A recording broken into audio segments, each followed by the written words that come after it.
Brave New World is written by a man named Aldous Huxley, and it was published in 1932. The book's community is based on a caste system, which are alphas, betas, gammas, deltas, and epsilons. These groups are conditioned to have certain beliefs and to act in certain ways since they are created or manufactured. This society lives on the idea that everyone belongs to everyone and that it's okay to be promiscuous and that it is wrong to be in a relationship or even married. Once the people start drifting away from their beliefs that they were conditioned to believe in, they have to take a drug called soma. This drug ensures that no one feels pain or remains unhappy and ensures social stability. Bernard Marx and his love interest, Lynetta Crown, go to a savage reservation. There they find the director's lost family and they bring them back to the London Hatchery Conditioning Center. In Great Saber, it is said that the novel envisions a world that, in its quest for social stability and peace, has created a society devoid of emotion, love, beauty, and true relationships. Huxley attempts to show how science can limit human thought when taken too far. He believed that possibility for such destruction did not only belong to weapons of war, but to other scientific advancements as well, also said in Great Saber.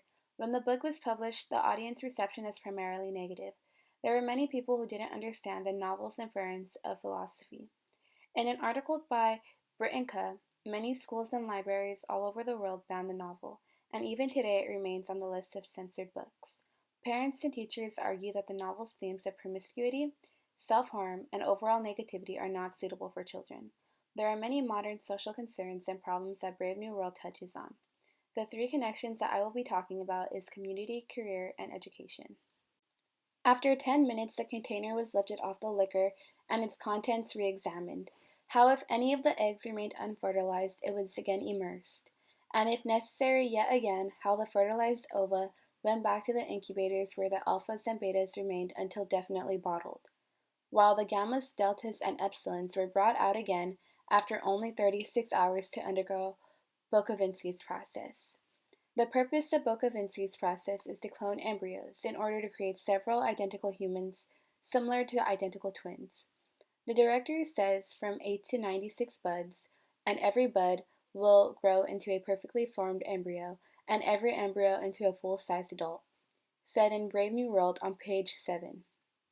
These codes explain how the different castes were created and manufactured.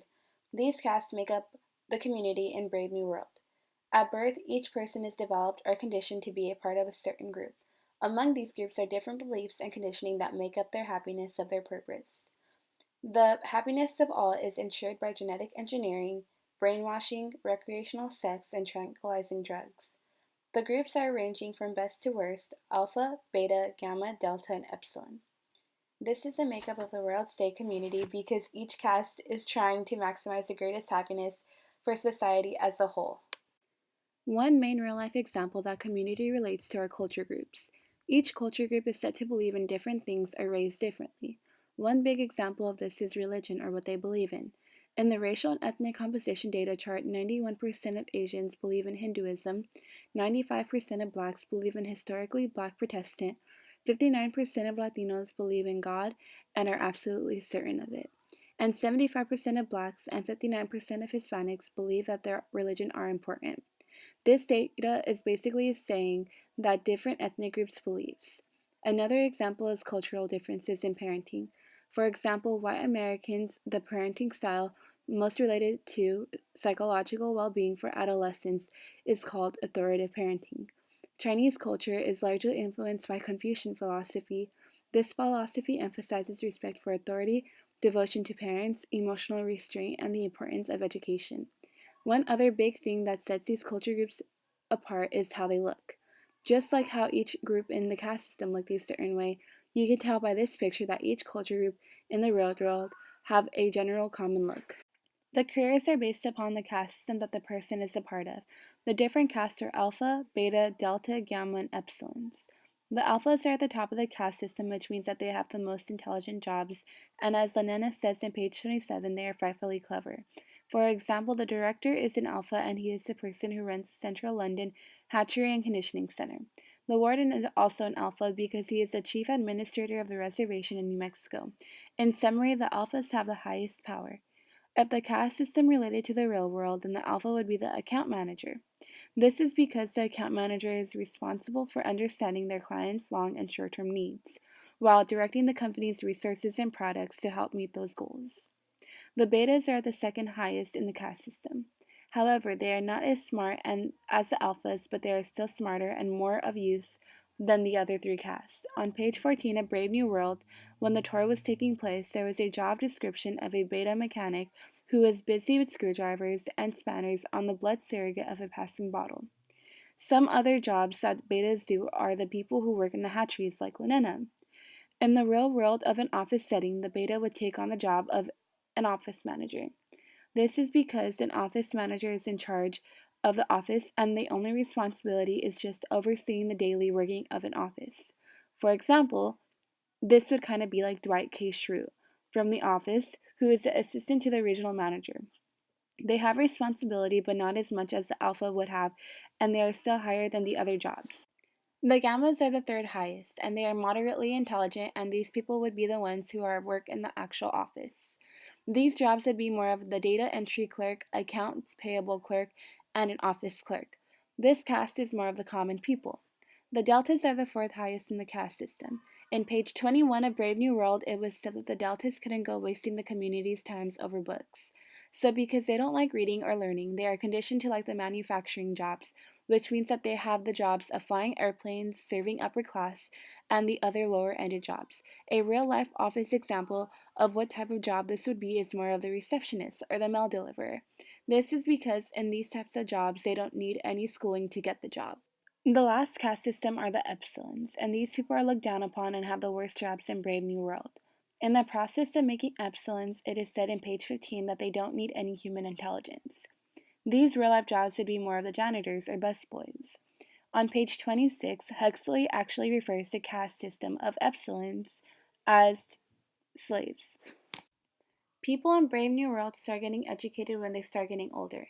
They are educated by the use of Hypnopedia so they can learn the morals of the world state. In Chapter 2, during the tour, they came across a room where older children were napping. A whispering voice was heard repeating a lesson in elementary class consciousness. These types of classes conditions them to believe different types of things ranging from the caste they are a part of, brainwashing each person to believe in certain things about the other caste that they are not a part of, what makes them happy and content, and a lot of other ideas. For example, in Chapter 5 of Brave New World, Lenena explains how she is glad she is not an Epsilon. But Henry comes back and says, and if you were an Epsilon, your conditioning would have made you no less thankful that you weren't a beta or an alpha. This quote shows how the people of each caste are hypnotized or conditioned to accept who they are and to be happy with it. Another example that shows the education system in Brave New World is the conditioning of the children in Chapter 2.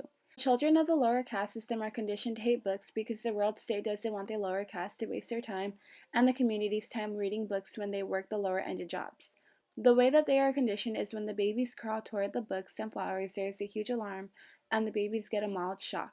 After this, they are terrified of books and flowers.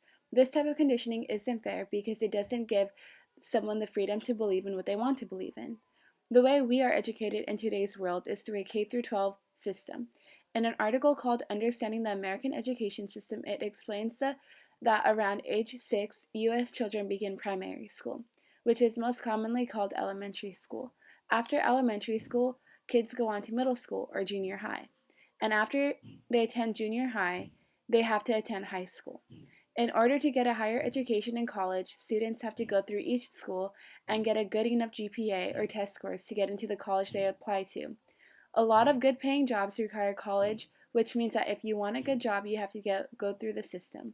Even in college, there are levels of study, which according to the same article, Understanding the American Education System, the levels of undergraduate, bachelor's, master's, and doctors.